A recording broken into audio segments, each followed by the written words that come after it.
All right. So I didn't want to interrupt your group discussions, but since I moved your groups around, I did anyway.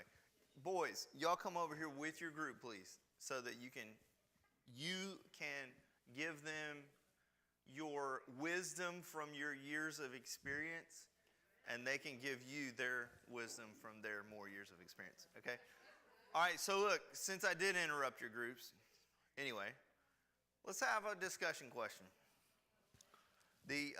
This lady that I met a couple weeks ago was asking this, and I said, well, that's a great conversation starter. So here it is. You ready? What is your least favorite Christmas song and why? Talk about it.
All right, did everybody have a chance to contribute? Anybody left out? You're dying to share your least favorite Christmas song? Mine is The Happy Christmas War is Over by John Lennon. So this is Christmas. And then my second least favorite is The Wonderful Christmas Time by Paul McCartney. So you can tell that I'm not necessarily a huge fan of the Beatles, but... All right. We ready? But if you don't get to share ours? Yeah, you can. Not everybody. We don't have that kind of time, but you can do yours. Well, I actually cheated and looked it up on Google the top 20 worst Christmas songs Yeah. of all time. What's number one? Well, I like number 20 is Stevie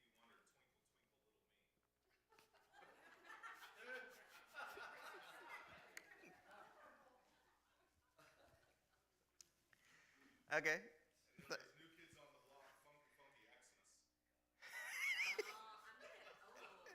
That might be a bop, actually. So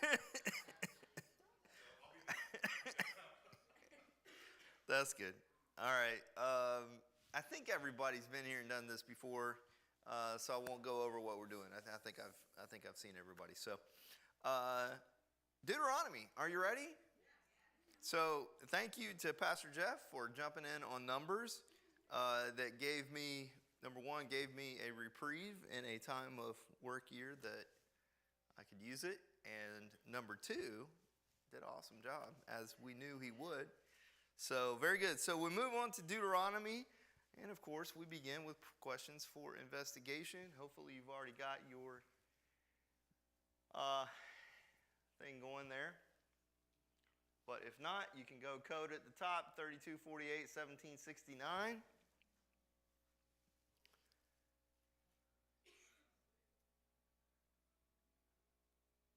Throw the QR code on there as well, just in case you didn't get on there. Okay. Now, we're talking about Deuteronomy, but I'm going to start by zooming out a little bit. And so a few of these questions are more of some zoom out type questions.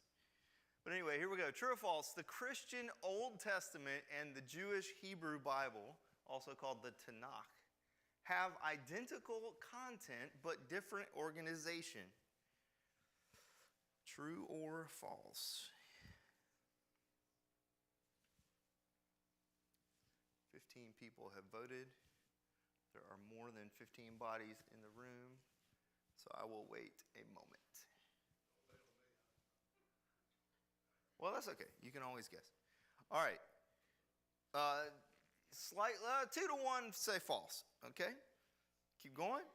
Which of the following describes the meaning and Greek origin of the word Deuteronomy?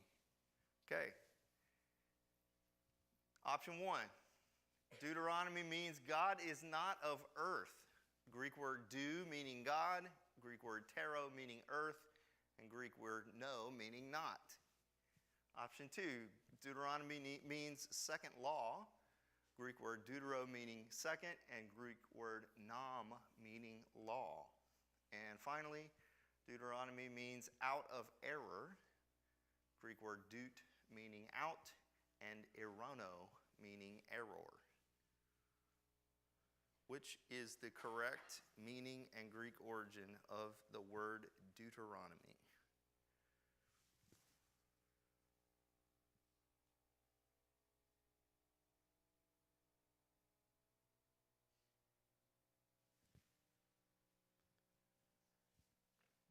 Most say second law, and some others say some other things. All right. Which of these 4 is true? Deuteronomy contains Moses' final words of wisdom to God's people. Deuteronomy chronicles Moses' final acts of judgment against God's people. Deuteronomy explains Moses' reason for abandoning God's people. Or Deuteronomy presents Moses' new and improved rules for God's people.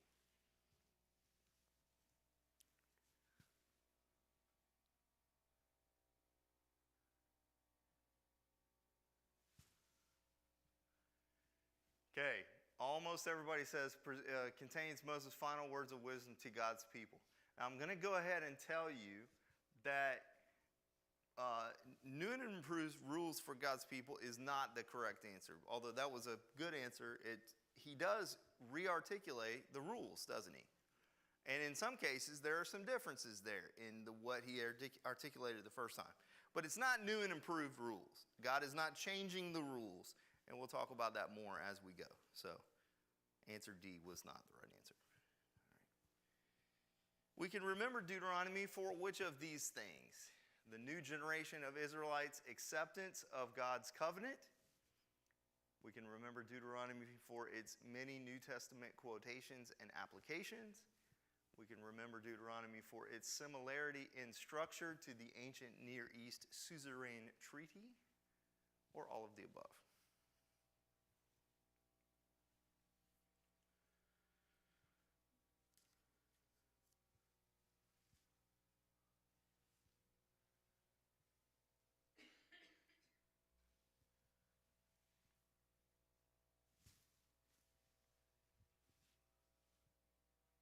Okay, a lot of A and a lot of all of the above. All right, so we weren't sure about B and C, but we felt pretty good about A. All right, so there's our questions to be thinking about as we go, and I'll give you the answers to all those as we go through today. I do want to start today, before we get to the actual topic of the first 4 chapters of Deuteronomy, I want to zoom out for a minute. Kind of take a perspective of where we've been and where we're going here in terms of going through the whole Bible, the Old Testament in particular. Deuteronomy is the fifth and final book of a set of books called the Pentateuch, 5 books, or the Torah is what the Jewish people will call it, or the law. Okay? We are coming to the end of a section of books of the Bible. And I want to point that out, but I also want to show you how even though it's the end of a section, it very smoothly moves into the next section.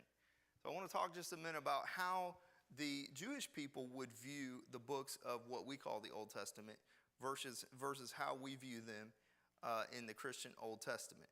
Okay? Let me show you a little structure here, a little map of the books of the Bible in the Hebrew Bible, in the what's called the Tanakh. Okay? The Jewish Bible, which is our Old Testament, has all the same stuff. Okay? Our Old Testament and the Jewish Old Testament has the same stuff in it. What is different about our Bible as compared with the Hebrew Bible is the way it's organized. Their books are in different orders. Okay? And so the main thing you want to know and I know you probably won't be able to see this very well on the screen, but you should be able to hopefully zoom in with your fingers on your screen to see this better. But there are 3 very clear divisions in the Hebrew Bible of sections of books. And the first section is the law. That is to say, the Torah, the first 5 books.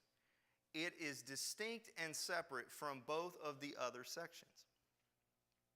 The second section in the Hebrew Bible is called the Nevi'im. In other words, the prophets. And there, of course, we have prophets in our Bible. They go at the end of the Old Testament, right? But their prophets actually begin with Joshua. So, Genesis, Exodus, Leviticus, Numbers, Deuteronomy, Joshua is the beginning of it's the same next book for them, but it's a new section, which is the prophets. Notice that Joshua, Judges, Samuel, and Kings constitute what they call the former prophets. Okay? And then all of beginning with Isaiah is what they would call the latter prophets. So Isaiah, Jeremiah, and Ezekiel are going to be the major prophets in the latter prophets for the Hebrew Bible. And then the 12 minor prophets, which are the same as our 12 minor prophets. Okay? Starting with Hosea and going through Malachi. That is their prophets. Notice that in the third section, we have some books that we put in with our prophets, and there's a kind of a mixed bag here of some different things. So the third section, again, very distinct, different section for the Hebrew Bible is called the writings, or the Ketuvim. And there are 3 sections here, which is the documents of truth. Love that. Okay? Psalms, Proverbs, and Job. The 5 scrolls, which is Song of Solomon, Ruth, Lamentations, Ecclesiastes, and Esther. Now that's a mixed bag there. Notice how Ruth is going with Song of Solomon and with Lamentations. Who wrote Lamentations? Jeremiah, right? So, and then Ecclesiastes, back to Solomon, and then Esther. So this is a real mixed bag here. But it's 5 scrolls. It's literally 5 scrolls. That's why it's called the 5 scrolls. And then other books that don't have a whole category, but the book of Daniel, and then they put together Ezra and Nehemiah together in one book. And then the last book of their Bible is the Chronicles. Chronicles are not split into 2 books. We have 1st and 2nd Chronicles, right? They just have Chronicles. Samuel and Kings, same thing. They have Samuel and Kings. We have 1st and 2nd Samuel, 1st and 2nd Kings, right? So, now, why would they organize it this way? Of course, their organization came first, right? It's pretty clear, I think, why the law is what it is, okay? Why is Joshua, Judges, and Samuel and Kings included with the prophets?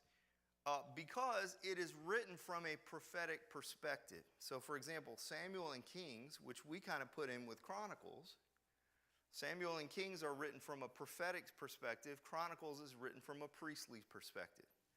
Okay? The short answer to why the writings are separate from the prophets is because they came later. Not that the actual piece of writing came later necessarily, but the canonization. In other words, it was the third group of scripture to come together, and they said, you know what, this counts. This is part of our Holy Bible. Okay? First was the law, second was the prophets, and then third was the writings.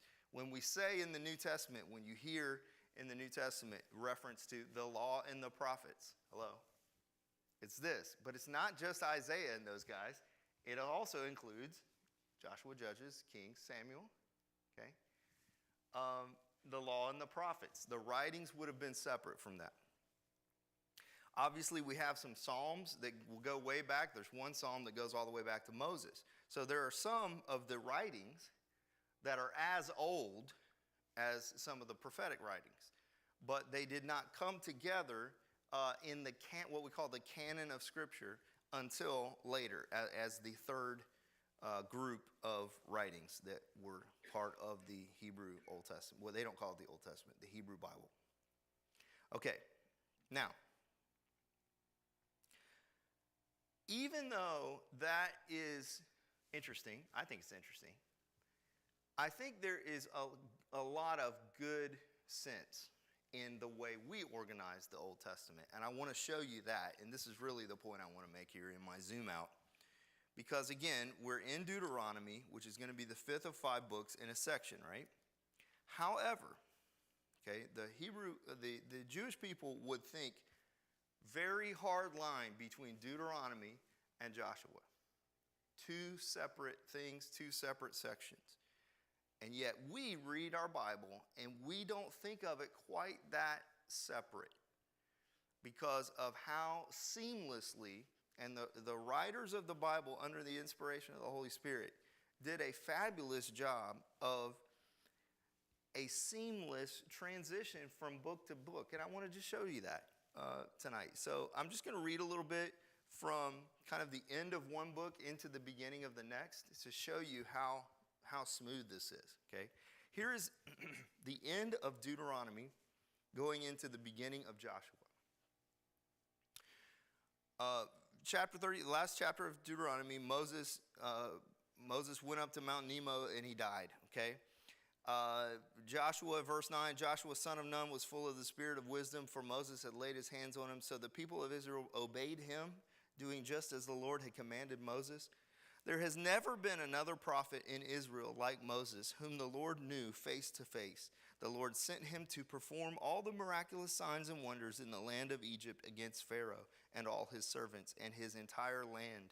With mighty power, Moses performed terrifying acts in the sight of all Israel. After the death of Moses, the Lord's servant, the Lord spoke to Joshua, son of Nun, Moses' assistant. He said, Moses, my servant, is dead. Therefore, the time has come for you to lead these people, the Israelites, across the Jordan River into the land I am giving them. Did you notice where the shift? That's a different book. I mean, it feels like it just comes right out of it, doesn't it? Because I didn't say, here's book of Joshua, chapter 1, verse 1. No, it feels like it comes right out of where we just left off with Deuteronomy, okay? Same thing. End of Joshua going into the beginning of Judges. Joshua, son of Nun, died, okay? Verse 32 of the last chapter of Joshua, the bones of Joseph, which the Israelites had brought along with them when they left Egypt, were buried at Shechem in the plot of land Jacob had bought from the sons of Hamor for 100 pieces of silver. This land was located in the territory allotted to the descendants of Joseph. Eleazar, son of Aaron, also died. He was buried in the hill country of Ephraim in the town of Gibeah, which had been given to his son Phinehas. After the death of Joshua, the Israelites asked the Lord, which tribe should go to attack the Canaanites? The Lord answered, Judah, for I have given them victory over the land. It just sounds like it flows right out of what we just, right? That was the beginning of Judges coming out of the end of Deuteronomy. Okay, now, what comes after Judges? Do you know the setting of Ruth? Listen to the end of the book of Judges going to the beginning of the book of Ruth. The people of Israel departed by tribes and families, and they returned to their own homes. In those days, Israel had no king. All the people did whatever seemed right in their own eyes. In the days when the judges ruled in Israel, a severe famine came upon the land. So a man from Bethlehem in Judah left his home and went to live in the country of Moab. In the time of the judges, Ruth comes on the scene. Right? Are you with me? It feels like one piece, doesn't it? And yet all these things are written at different times, years apart. God knows what he's doing. And the Christian Old Testament structure also knows what it's doing.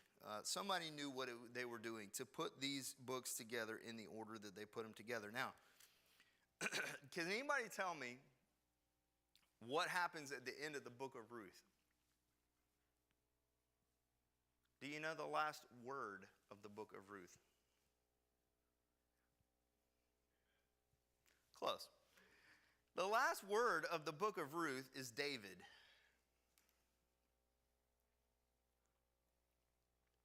The main point of the book of Ruth is to establish for us, the reader of this broad narrative, a genealogy.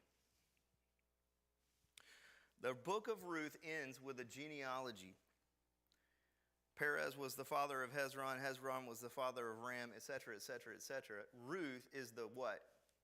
Great-grandmother of David. The main point of the book of Ruth is to show us how we get to David. Well, what's the next book? 1st and 2nd Samuel, which is primarily about David. Yeah. 1st and 2nd Samuel together is primarily about David. Obviously, it's about Samuel. It's about Saul. Samuel, Saul, and David are the three main characters. But you get where I'm going with this, right? So Samuel, Kings, Chronicles. Again, Chronicles is the last book of the Hebrew Bible. Okay? In our Bible, it's like the middle of the Old Testament.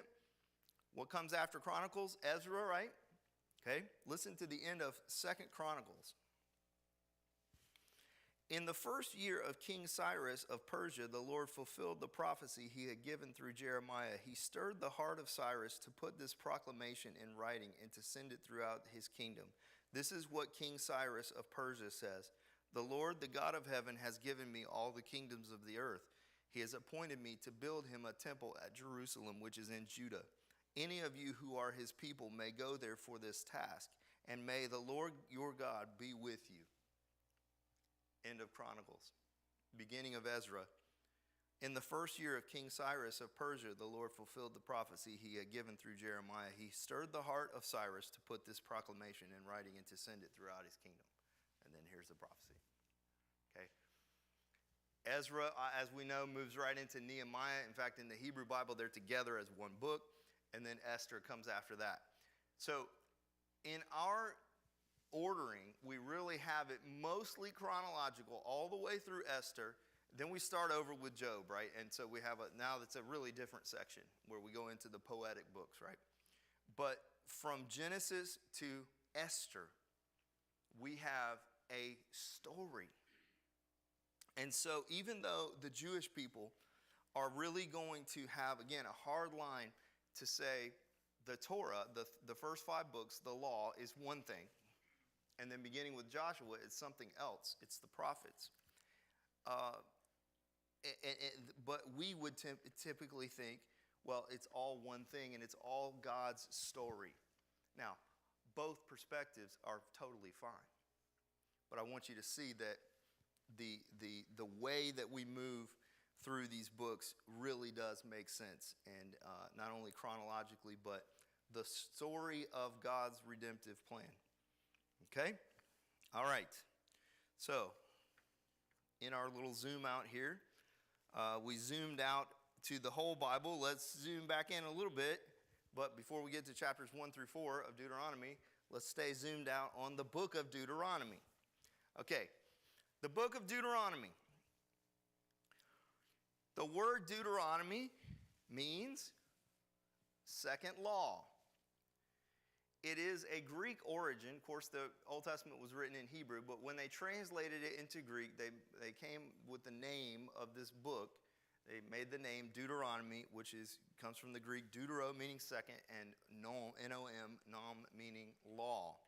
Why is it called second law? Because it's a rearticulation of the law. Okay? It's not a new and improved law. It's not a different law. Okay? Second law does not mean a different law. It means a rearticulation of the law. Okay? Now, I am going to be honest with you, not like as opposed to my normal. I'm always honest with you. But I'm going to reveal something that I'm not proud of. Deuteronomy is my least favorite book of the Torah.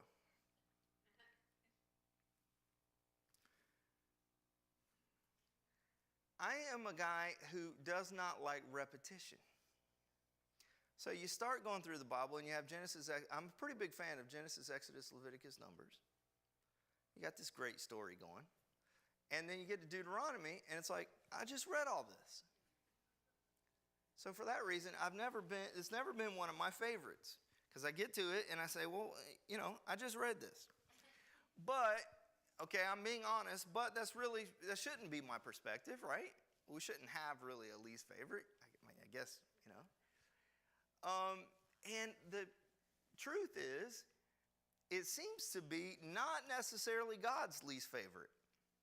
And certainly not the people of God and the Jewish people and also the New Testament speakers and writers. It's not their least favorite at all. In fact, Deuteronomy is the most quoted book of the Torah, of the first 5 books. It is the most quoted book in the New Testament.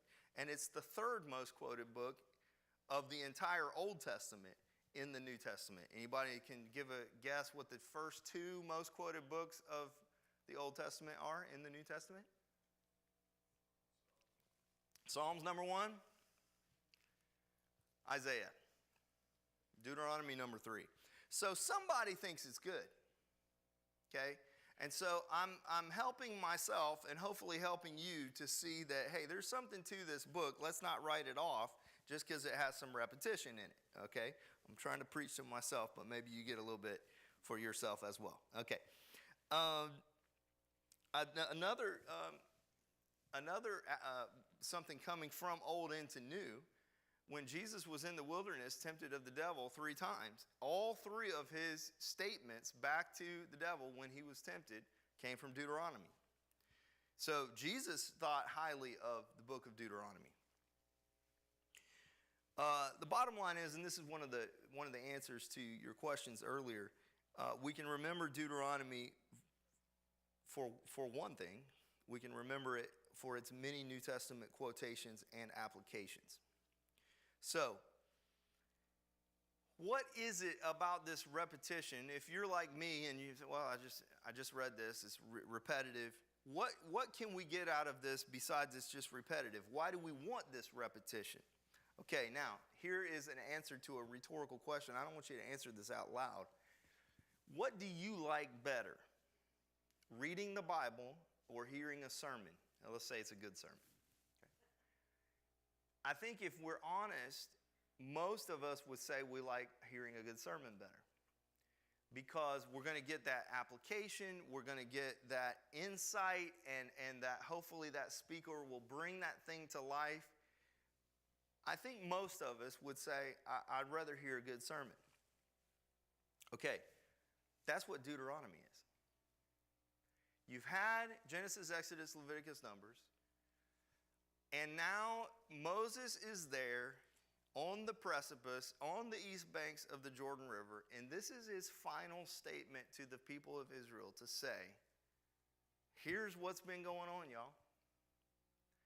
And it's a sermon, and more specifically, it's really 3 sermons. It's Moses' 3 final sermons is what we have here in Deuteronomy. And what he's doing is going back over the things that he feels should be gone over. And so the Jewish people in particular, Deuteronomy is a huge part of their, the whole law is, but Deuteronomy in particular, because it's Moses saying, hey, don't forget this. And so there's something that lands in our spirit that says, this is what I really need to make sure I take away. So if anything, it's not that it's just repetition and we read all that already. It's here's what's some of the most important things to remember about what we just said in Exodus, Leviticus, and Numbers. Okay? All right. Now, when does Moses give these 3 sermons? I kind of already alluded to it. We're in the right time here. We just finished Numbers, right? Where are we? We said it. We're on the east bank of the Jordan River. It's been 40 years, right? It's been 40 years since they came out of Egypt. And now, why is that important? 39 years ago, the law was given at Sinai. 2 subpoints. Number 1, everybody who got it the first time is dead. So it's really important that he's giving this to them again. Now, we don't know how many times over that 40 years he would have reminded them of these things, but he's reminding them now. And it's the last time that he's going to remind them of these things. Number 2, and I just alluded to this, Moses is looking back over 40 years, and he's about to die, and he knows it. And he's saying to these people, here's what I think is most important. Here's what you need to remember. Here's what I want to leave you with. Okay? So, answer to one of your questions earlier. Deuteronomy contains Moses' final words of wisdom to God's people. Another answer to one of the questions earlier. Deuteronomy can also be remembered for the fact that the new generation of Israelites accepted God's covenant that Moses rearticulated to them. The difference between the new generation and the old generation, the new generation actually gets to go in to the promised land with Joshua because not only did they accept the covenant, but they're following through on the covenant, at least in the first generation. Okay, last thing I want to say about Deuteronomy in general before we get into chapters 1 through 4, which is going to be very quick, by the way, is that Deuteronomy can be understood structurally as a treaty. Now, we talked about this before. When we were in Genesis chapter 15, we talked about God's unilateral treaty with Abraham and how he ratified the covenant with the pieces of animals, okay? And God is saying to Abraham, I'm cutting this covenant with you. If I don't hold my end, I will be like these pieces of animals. But if you don't hold up your end, I will be like these pieces of animal. It was a unilateral and an unconditional covenant that God had with Abraham. But the covenant that God has with the people of Israel is not unilateral. It is bilateral, 2 parties. And it's not unconditional, it's conditional. They have something they need to do. So the covenant that God makes with Israel is much more like the typical ancient Near East treaty structure of what is called between a king and his subject kings.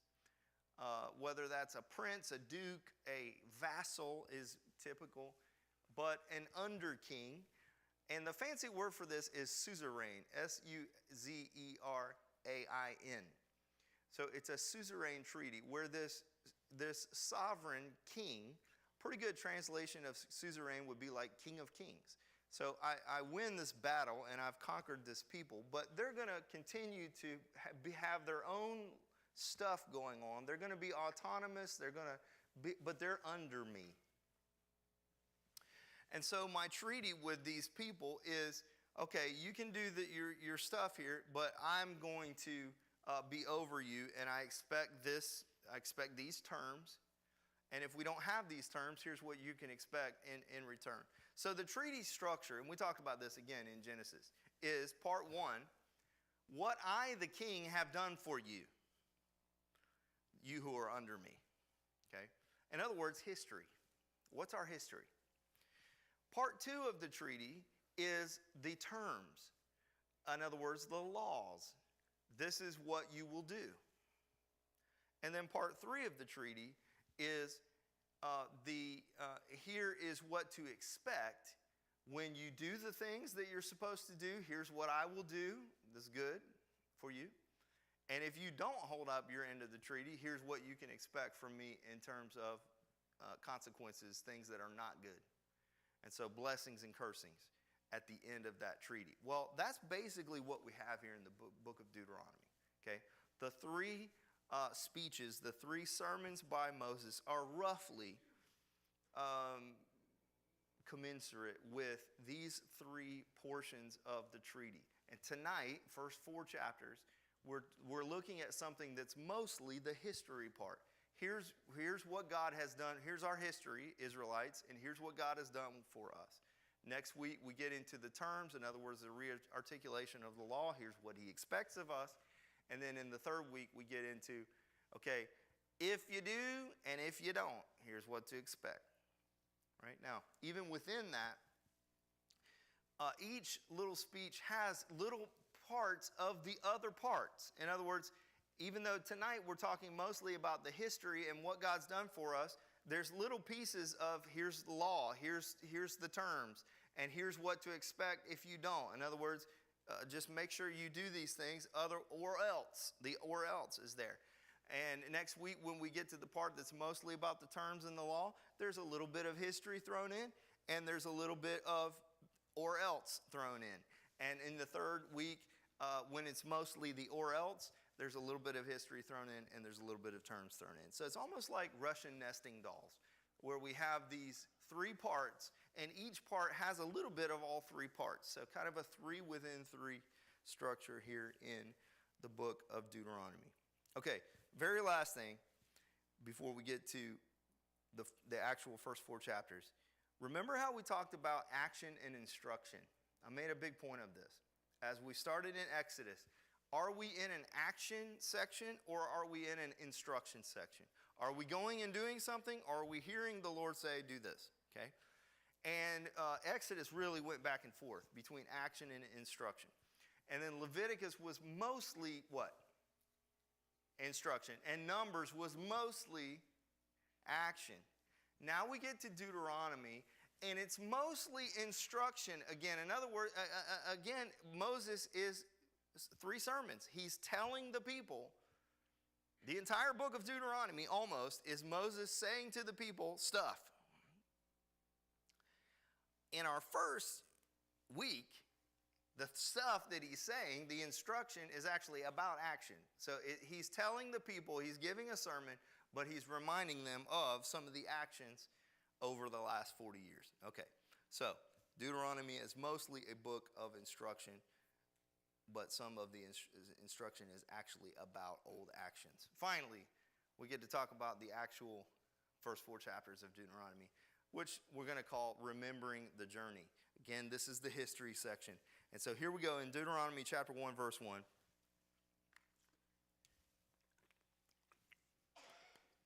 These are the words which Moses spoke to all Israel on this side of the Jordan, that's the east side, in the wilderness, in the plain opposite Suf, between Paran, Tophel, Laban, Hazareth, and Dizahab. It is 11 days' journey from Horeb by way of Mount Seir to Kadesh Barnea. Now it came to pass in the 40th year, in the 11th month, on the first day of the month, that Moses spoke to the children of Israel. Now you should read that children of Israel as representative. Unlikely that he's projecting his voice for 2 million people to hear, okay? But he's talking to representatives, likely, of Israel, who are then going to go to their respective clans and repeat what he says and pass the word on. But he's getting this word across to the children of Israel, according to all that the Lord had given him as commandments to them, after he had killed Sihon, king of the Amorites, who dwelt in Heshbon, and Og, king of Bashan, who dwelt at Ashtaroth in Edrei. Now, we just went over that in the last couple weeks, right? Verse 5, on this side of the Jordan, that is the east side, in the land of Moab, Moses began to explain this law, saying. Now, everything else that follows is the sermon. And what do we say? Explaining the law. Explaining the law, that is a sermon. he began to explain. Anytime we're explaining the Bible, that's sermonic. That's what he's doing. And so here begins the first of these 3 sermons by Moses. And the first 3 chapters, essentially the cliff notes of Numbers that we went over last week. He's saying, here's what happened over the last 38 years and change. I don't personally have any deep theological truths to reveal about this. If you read it, it is pretty straightforward. Here's what he says. Moses says, once upon a time, we were camped at Sinai, and the Lord said, okay, it's time to move. And so we headed out. We got to Kadesh Barnea, 11 days journey. What happened? It was time to go to the promised land. Y'all got scared. We sent in 12 people. 10 came back with a bad report, and you guys believed the bad report. And Yahweh was angry, and he said, not only are you, your mamas and daddies, going to wander around for a while, ain't not one of y'all going to enter the promised land. Then Deuteronomy 2:1, I want you to remember Deuteronomy 2:1. We're going to come back to it in the second look segment. Deuteronomy chapter 2, verse 1 comprises 38 years in one verse. So they went to Kadesh Barnea. They didn't go in the promised land. Deuteronomy 2:1, we roamed around for many days. That's a paraphrase of Deuteronomy 2:1. Deuteronomy 2:2, then the Lord said, okay, this is long enough. Turn and go north. So one verse. There's 38 years in that one verse, Deuteronomy 2:1. So he turns north, and now the next 2 chapters, 2 and 3, he recounts what we just went over, the number stuff, okay? We tried to get by King Sihon of Heshbon, but he wouldn't let us go, so we took him and his people out. Next was King Og of Bashan, and the Lord said to do the same thing to him that we did to Sihon, so we did. We took possession of this land that's east of the Jordan River that they're standing on right now. Reuben and Gad and Manasseh were watching the Jeffersons. And they said, we want to move on up to the east side to a deluxe apartment in the sky. We're going to get a piece of this pie over here. And so God said, okay, you can do that. And so we just went over that last week, right? And so Reuben and Gad and Manasseh, they did their thing. God agreed with them, so did I. So there you go. They're going to be there. Then I, Moses, pleaded with God so that I could come into the promised land. But he said, no. You did this thing back when. You disobeyed about striking the rock. And so you're not going to go in. And so I'm still a little perturbed about that, Moses is saying. But hey, whatever. Okay, so that's where we're at.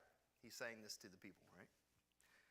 Chapter 4, now Israel, listen carefully to these decrees and regulations. Hello. The law, the terms of the, right? We had some history. Now here's the terms. Listen carefully to these things that I'm about to teach. Obey them so you may live, so you may enter and occupy the land that the Lord your God of your ancestors is giving you. Do not add or subtract from these commands I am giving you. Just obey the commands of the Lord your God that I am giving you. So, remember the treaty structure. We had the history part.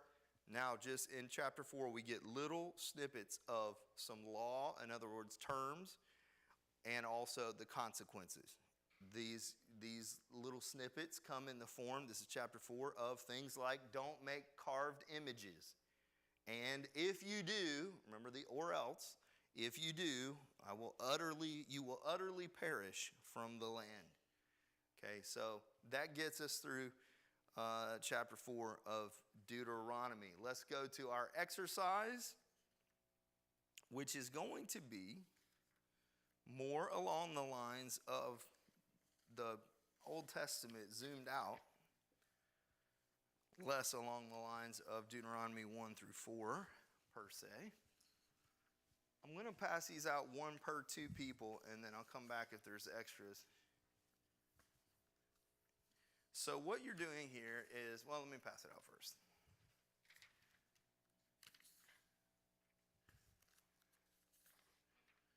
There are directions on there, so hopefully it's pretty. Oops.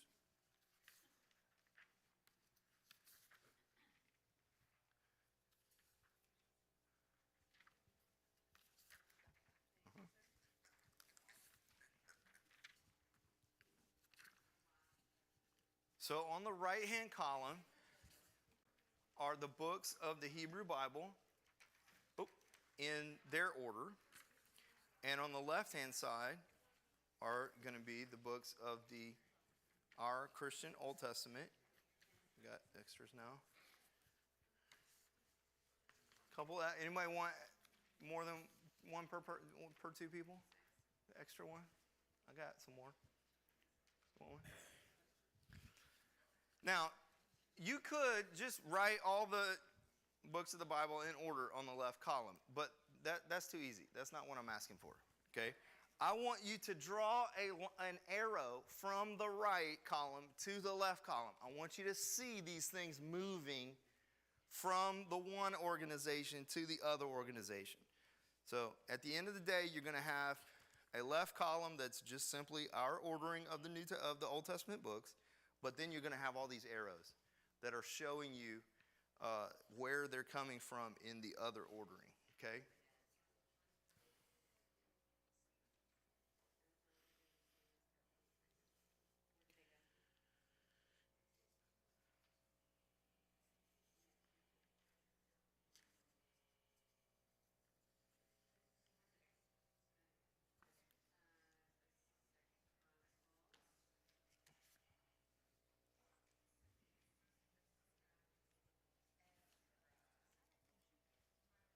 You don't get it?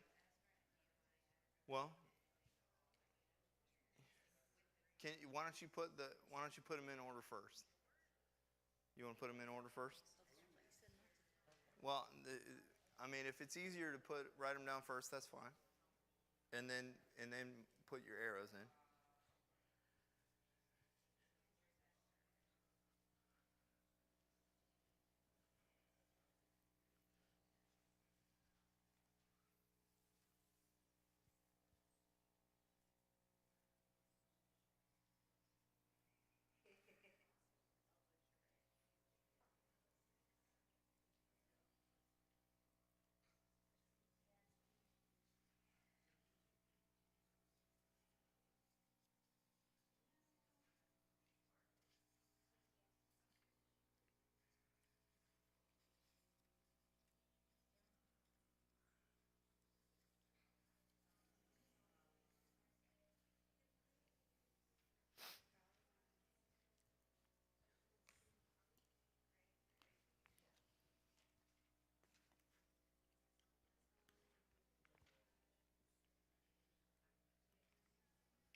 You want to see this one?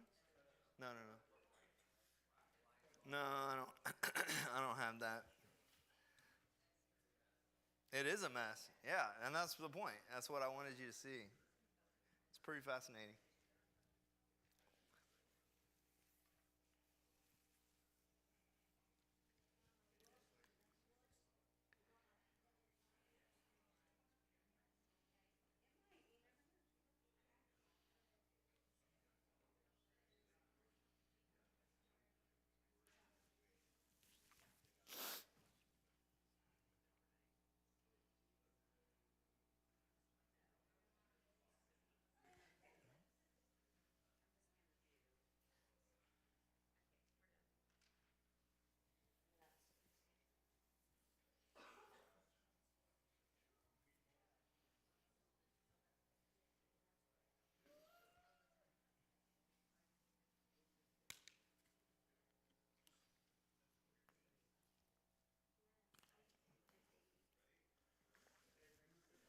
How we doing? 60 seconds? No. More? 90.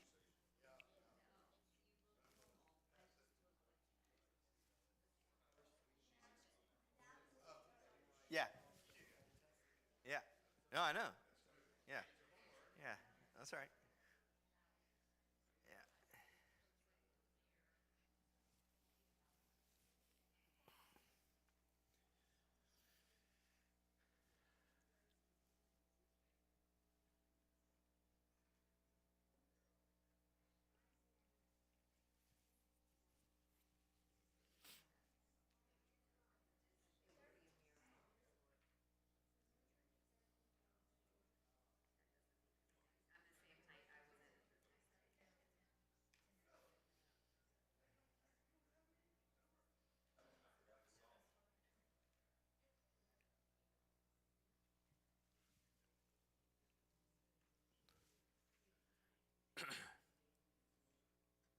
Okay.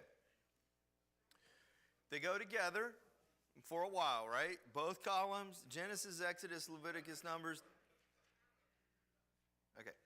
They go together for a while. Genesis, Exodus, Leviticus, Numbers, Deuteronomy, Joshua, Judges. Okay. Now, Ruth comes from way down below and comes up into our ordering. Then, 1st and 2nd Samuel, 1st and 2nd Kings, same as the right column. But not Chronicles. We bring Chronicles way up from the bottom, right? 1st and 2nd Chronicles. Ezra and Nehemiah we bring up from the bottom. Then Esther comes from a different place, but also toward the bottom. Nehemiah, Esther. And then Job, Psalms, Proverbs. So we've got the writings there coming up into the middle. Job, Psalm, Proverbs, and then Ecclesiastes. Song of Solomon coming from the 5 scrolls. Then all the way back up to Isaiah. Right? Isaiah, Jeremiah, back down to the 5 scrolls, Lamentations. So it's all over the place, right? Ezekiel, Daniel from the bottom. Then we're good the rest of the way, right? 12 minor prophets ending with the 12 minor prophets. But they're not ending with the 12 minor prophets, right? Their 12 minor prophets are right in the middle of their book, right? All right. Cool? All right. No, not cool? Did somebody say no? Is there a question? No, that's good. Okay. All right. Second look segment. A little different tonight. In fact, a lot different. I'm not going to connect it to New Testament, but instead I'm going to share a dream with you that I had 3 years ago. Actually, 3 years ago this week, December 9th, 2020. And the reason I'm sharing this dream is because in the dream there's a reference to Deuteronomy chapter 2, verse 1. And I think it is actually applicable for us as a church. And so I want to share this dream and interpretation. Now, when I had this dream, again, 3 years ago, I could not have told you what was in Deuteronomy chapter 2, verse 1. So when this comes in the dream, it's like, I don't know what that is, right? So, okay, where's this coming from, right? Well, you can probably guess. But anyway. You ready? Is this cool? All right, a little bit different. Here we go. This is the dream. I write most of my dreams. If I think there's anything to them, I'll write them out. But anyway, here it is. I was getting out of jail.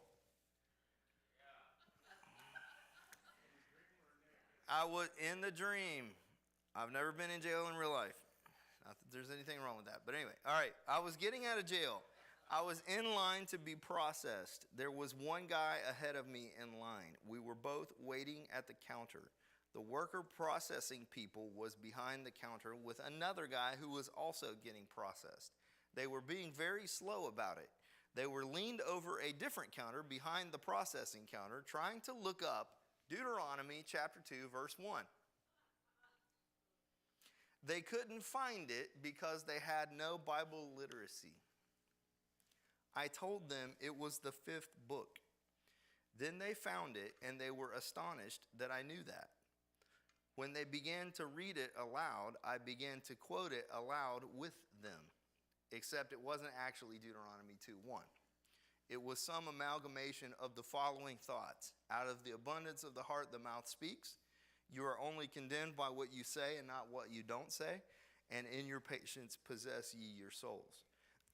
Then I impatiently said, it's daylight, let's go. Meaning, because morning had just dawned, that somehow meant I was all the more itching to get out of jail. I finally got processed and I was free to go. Outside were many Christian young people, preteens mostly, and maybe young teens too. They were basically frolicking. They were having fun, as kids do, without a care in the world. Then something happened to make them begin to move toward the jail. I would say something spooked them, but it wasn't as if they were scared. It was more as if the herd had decided to move in an orderly fashion toward the door of the jail.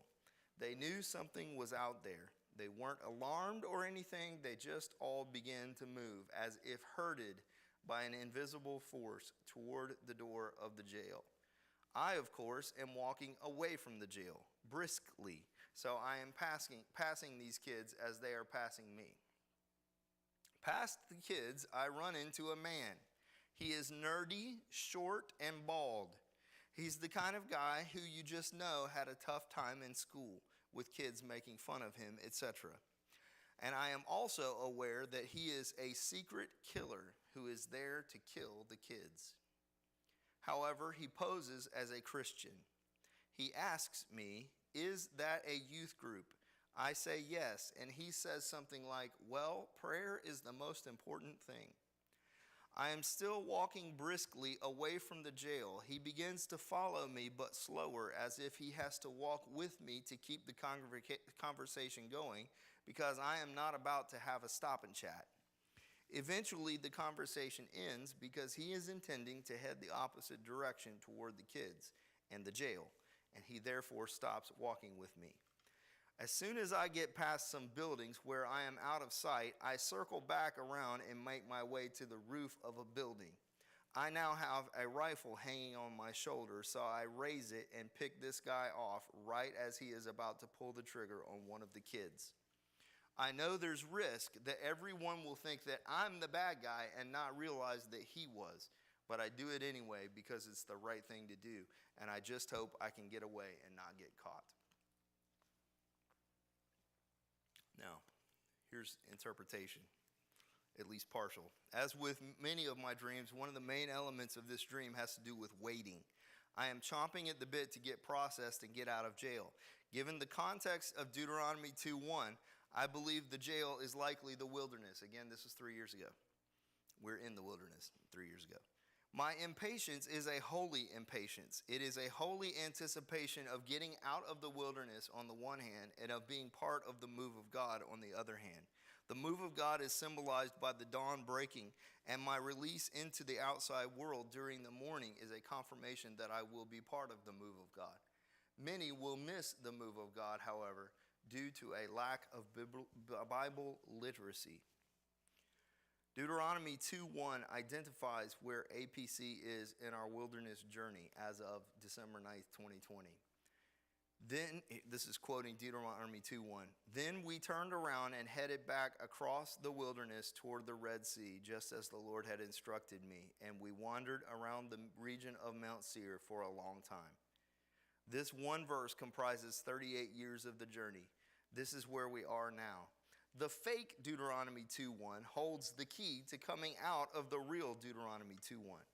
That is to say, having a heart that is abundantly full of the right things, having a tight rein on the mouth to speak only what is right, and having patience. This is the three-pronged strategy for escaping the wilderness.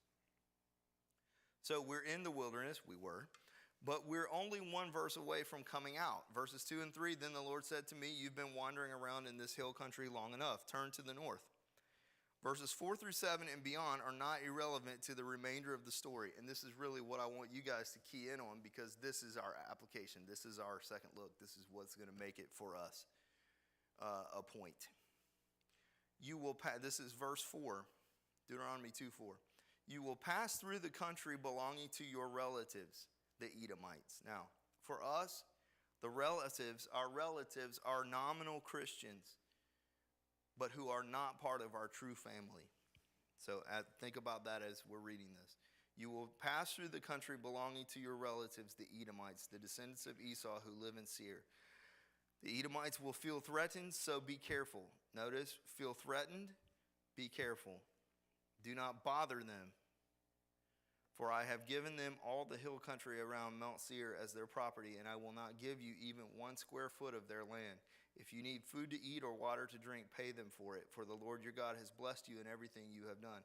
He has watched your every step through this great wilderness. During these 40 years, the Lord God has been with you, and you have lacked nothing. Okay, interpretation.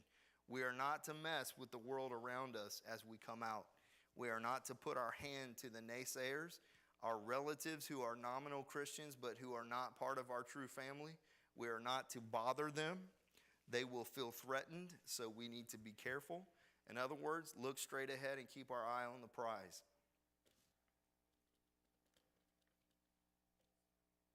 I do not believe the children and young teens actually represent children and young teens, but rather they represent immature Christians who do not possess the sobriety necessary to move with the move of God long term. Their herd mentality shows their inability to grow a backbone and keep moving the right direction. Instead of being able to enjoy the move of God, they are heading to the wilderness at just the time we should all be moving to the promised land. They are foolish virgins. The foolish virgins run the risk of being taken out by the enemy, the short, bald, nerdy guy. Obviously, I, armed with a rifle, have a role to play in protecting the flock from evil. I am equipped and willing to do so, even if it costs me my reputation. So there's your second look for tonight, a little bit different. All right, application.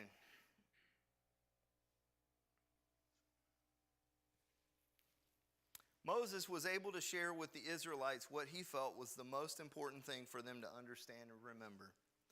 Everyone over 70, share with your group what you feel is the most important thing for them to understand and remember. Everyone else, write it down. If you don't have anyone over 70 in your group, let the oldest person in the group share. Before you go, I want to say this to everybody over 70. It is a suggestion and a recommendation. I am suggesting and recommending that you all begin writing your autobiography. Everyone over 70, begin writing your autobiography. Not necessarily to be published, but maybe. But don't just say, well, I don't have anything interesting. That's not the point. The entire book of Deuteronomy is about pass this stuff down, y'all. Pass this stuff down. In particular, make notes of all the miraculous things that you've witnessed over the years and pass those things down. Write them down. Take time to get on a computer or with a pen and paper, preferably computer so we can all read your writing, and take down. Go jog your memory of all the things that God has done and write them down and pass them on. That is a suggestion and a recommendation. Today, you're going to share with the people. Imagine they're about to go across the Jordan and you're not going with them. What do you want them to know? Go.